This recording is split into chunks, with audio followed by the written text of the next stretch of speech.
วันนี้ก็ได้อีกมาฮอดปาดซาได้พื้นเก๋มาแล้ว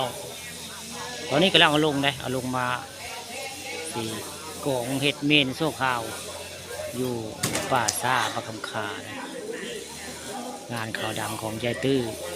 มุงคุณปะคำคาตำบลหน้าตาม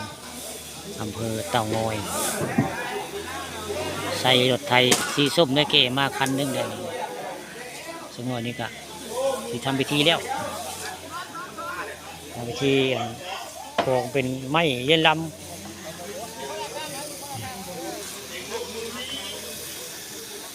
มีทำไมดิบไม่เห่าเลยมันนั่นคืออย่างว่าวางกลางเลยอย่างในรถวางกลางเลย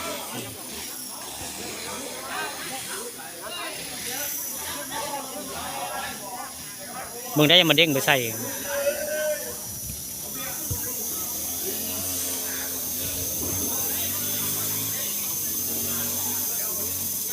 นี่แหละคือเมนแต่พี่น้องเมนชั่วคราว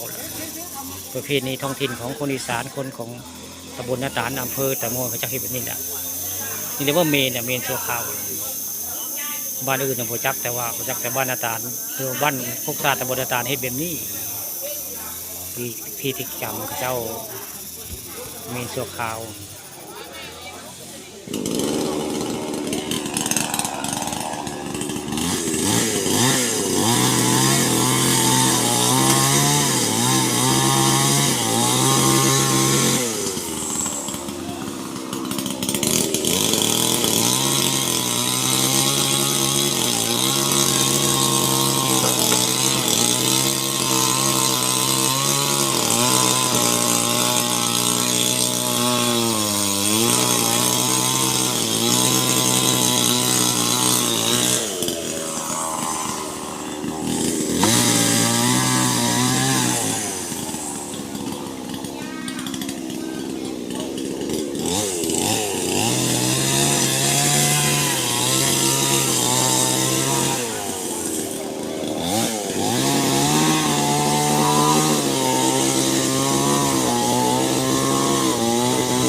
เบิ่งแล้วพื้นมันนี่ส่วนหน่อยนะ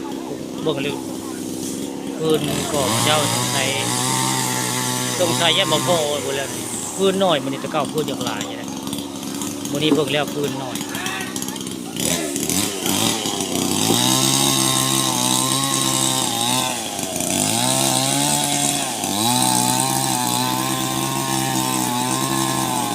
งานข่าวดำของยายตื้อ